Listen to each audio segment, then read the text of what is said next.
We have this article by Politico, and okay, so the title says we're in the testing phase. Trump admin eyeing Iran's parliament speaker as a US back leader. Again, yeah, this part we already responded to because I mentioned that if we have a US back leader, that it's going to be very hard for Ghaliba, for example, or anyone else that is US backed or US approved to convince the rest of the IRGC to listen to them, given that the IRGC would not tolerate anybody that the Americans are, see as a good leader. But you wanted me to talk about the Pahlavi parts of this article. So let's look at the Pahlavi parts and see what Politico is saying about it and respond to it.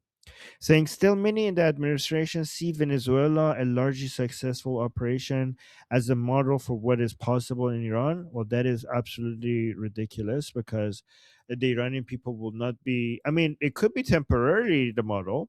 Temporarily, we could have Venezuela. But again, anybody who says that doesn't understand that the Iranian people are not just going to sit back and accept somebody from the regime become the new leader. Like after you saw what the Iranian people are willing to do for a complete regime change, anybody that gives you an analysis like this that thinks that this is a longer term solution, they're ridiculous. Like they are absolutely retarded and don't understand Iran. Anybody who says that. And saying that's why exiled opposition figure Reza Pahlavi is considered an unlikely option by the US. Okay, this first of all, the Iranian people want Prince Reza Pahlavi. Like it's amazing to me how people who write lines like this, they completely dismiss the agency and the influence of the Iranian people. They think like they're just like, I don't know, they're there. They completely dismiss their agencies. They only think like, oh yeah, it's the Americans and the Israelis and the regime itself that come and just decide things, as if the Iranian people are just going to stand by and just accept things. The Iranian people came out and there was only one name that they were shouting, and that was Princess Pahlavi. So I don't know where they're getting this information from. They do not provide their sources. What we do know is that the Americans and the Israelis have not been directly endorsing Princess Pahlavi on purpose because they don't want Princess Pahlavi to be seen as handpicked by Americans and Israelis. But what we do hear from the Israelis and Americans is constantly that the choice should be by the Iranian people. So we know what the Iranian people would choose. So if they're saying the choice, like that's all we need to. If anybody who believes that the Iranian people should be able to pick their leader, then there's only one, and also anybody who knows that the Iranian people will pick Princess Pahlavi, then the answer is pretty simple. It's going to be Princess Pahlavi. The way that they talk about this is as if Americans are going to decide, like it's up to the Americans or anybody else to decide who's rules over Iran. It should only be up to the Iranian people. And once the Islamic Republic is uh, gone, who's going to stop the Iranian people from choosing their own leader? I mean, this is very easy analysis, right? There's only two. There's one thing that is stopping the Iranian people, which is the Islamic Republic suppressing ability. We know that. There's one thing that the Iranian people want is the transitional government led by Princess Pahlavi. So just putting two and two together, if you remove that obstacle, that is what's going to happen. This line, when it says considered,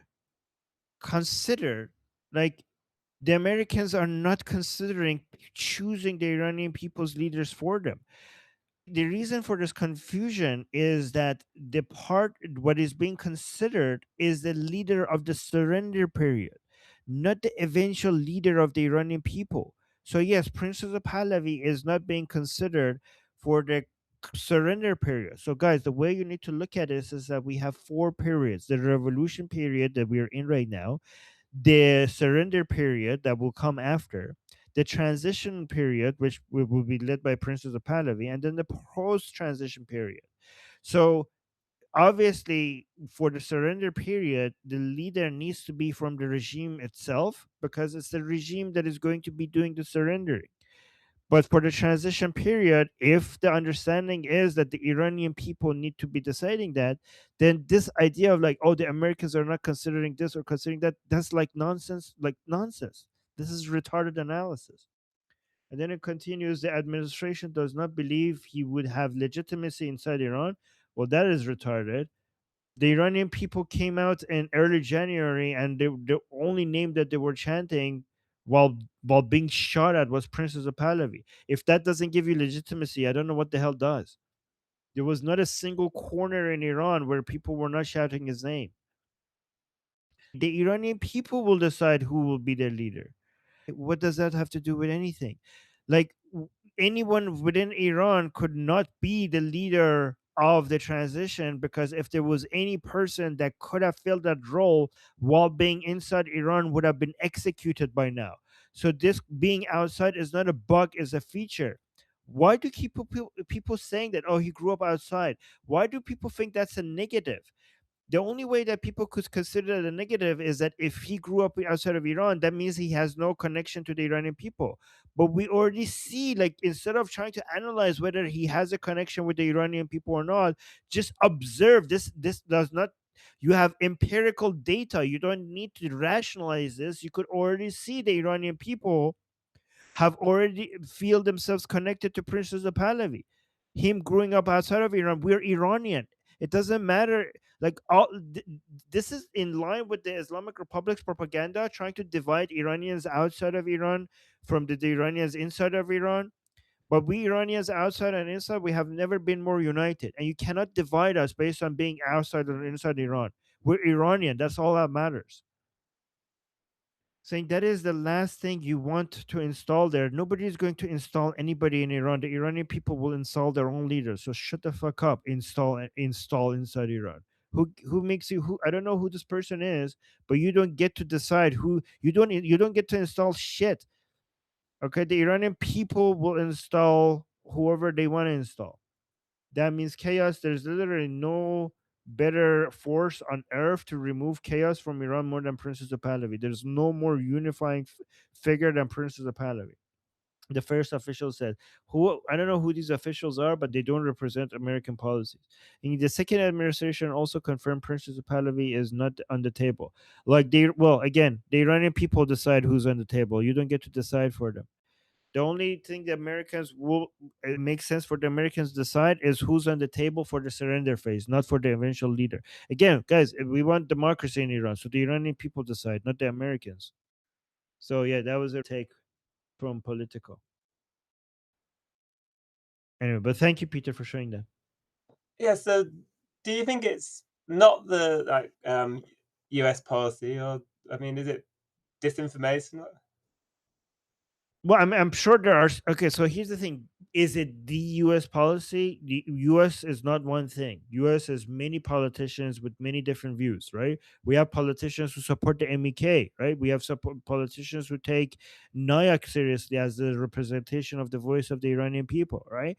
So I'm pretty sure you are going to have officials, politicians within the United States who have this view, but finding two people who have this view is not a good way to suggest that this is the official position of the United States.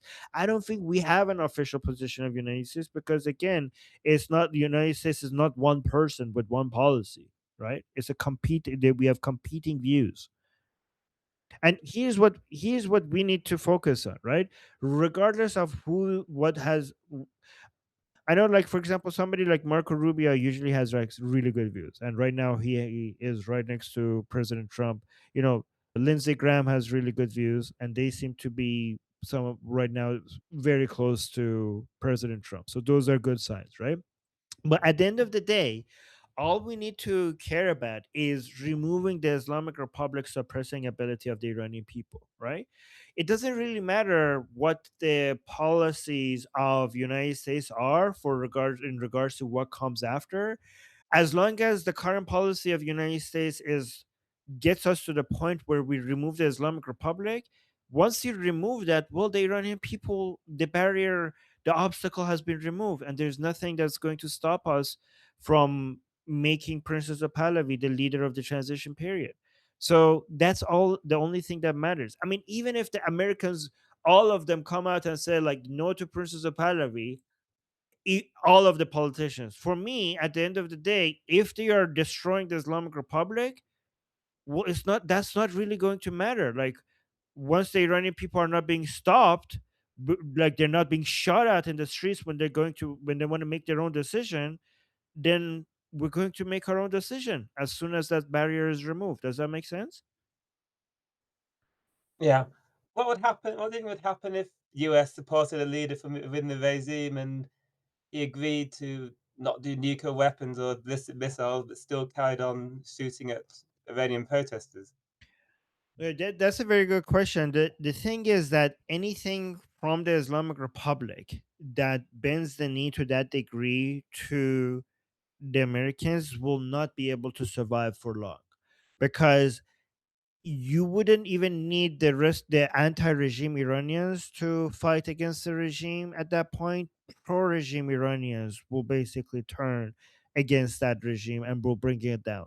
This is so much against the DNA and everything that the Islamic Republic stands for, to basically come up with an agreement with the people who killed their supreme leader, right? But who killed their supreme leader. Like the internal division and chaos within the Islamic Republic will be so much that, like, at that point, you're not even talking to the Islamic Republic. You're talking to the corpse of the Islamic Republic, because it goes so much against the nature of what they stand for. And whatever that is going to be easy for the Israelis and the Iranian people together to take down. Does that make sense? Yeah. Right. Fantastic. Armin, your answers are so in depth, which is a positive, that you often answer other people's questions and they have to be removed off the list.